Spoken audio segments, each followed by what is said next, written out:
brown brick building on the outskirts of Denver is normally quiet at night and on weekends. But in mid-July 2011, the Colorado Bureau of Investigation Crime Lab was a beehive of activity. A team of technicians was working round the clock, comparing a DNA sample of Lydia Tillman's attacker to that of Travis Forbes to see if they matched. 60 miles away in Fort Collins, Detective Jacqueline Shackley couldn't sit still. I was high on adrenaline. It was a waiting game. I mean, I kept looking at my phone, hoping for the technician from CBI to call me. Especially because Travis Forbes, who was being held in the Fort Collins jail, was due to be released soon, very soon. He was given a bond and was about to bond out like 10:30 on Monday night. The weekend was over. Monday ticked by. It's a long process. It's not like a TV show where they do it in 40 minutes and you have a hit. So I knew it was going to take a while. I just kept praying that it would happen earlier. And then, just minutes before Travis's release, a call from the CBI. We have a hit. Wow. Yes. The man who attacked Lydia Tillman was, the DNA confirmed, Travis Forbes. It was the biggest adrenaline dump ever. And of course I called Detective Gouret in tears. We did it. He's charged. He's in jail. He's not getting out. I was relieved that now he's going to be in jail and he won't be able to hurt nobody. Now we know where he's at, so I don't have to be searching for him. Word of Travis's arrest also traveled quickly to Kenya Monhey's family. I was shocked.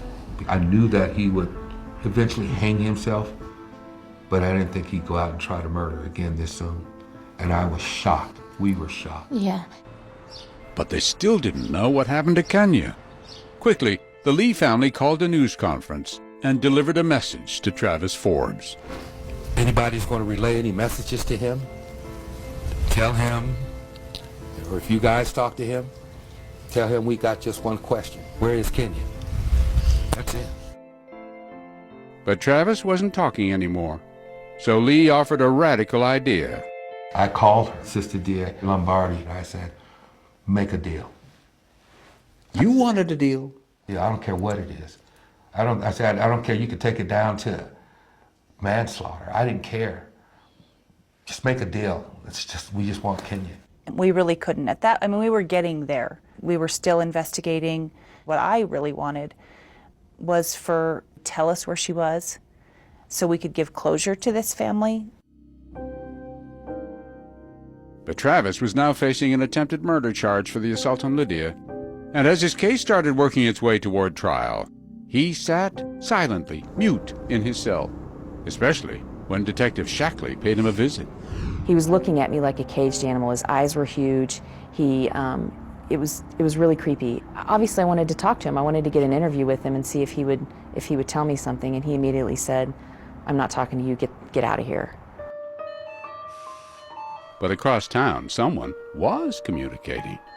After spending 5 weeks in ICU, Lydia Tillman was transferred to a local rehab hospital, and a long, slow recovery began. Hi, Lydia. I showed her a video of my kids saying hello to her because they missed their Aunt Lydia. I want you to get better soon. And she got to the part where my 4-year-old started to talk and she laughed. I said, "Hi, Lydia." I live up. It's the first time I got to see her laugh and I went, she's got memory. She can laugh. But Detective Gurley's murder case against Travis Forbes and his search for Kenya Monhey had both stalled nearly 5 months after Kenya vanished, and still no sign of her. But one day he got a call from the crime lab requesting another DNA sample of Travis for the FBI. I drove up there to get his DNA. I walked in, laid down my recorder. He didn't want to talk to any of the detectives in Fort Collins, anywhere. But he always talked to me. Why are you here? I'm here because I have a warrant for you. And for the next 2 hours, like a couple of old college chums, the two shot the breeze about philosophy and books and religion, and of course Kenya's case, about which Travis remained evasive. I said, "I've been here a long time, Travis. I'm done. I'm done playing chess with you. I said, you know, you moved one way, I move another way. I said, I'm coming for you, I'm telling you that. I said, the next time you see me, I'll be charging you for murder. I said, what do you want out of this? What exactly do you want out of this? I want to go to prison without being labeled as a sex offender. Okay. What else? That's it. That's it. You'll confess to everything if you go to prison without being labeled a sex offender. Is that what you're saying? Is that you're man enough to that? Yes. Yes. That's what I'm saying. Detective Gourlay was stunned. Travis wanted to cut a deal? Gourlay used a little reverse psychology to make sure he meant it. I told him, I think you're full of it. I don't think you're going to do this. I think you're going to back out, and I think you're spineless, and I think it's all about you. It's a game. I said, I think you're going to pull out. He says, no, I won't. I said, Travis, you do what you say you're going to do, I'll be the first one to shake your hand.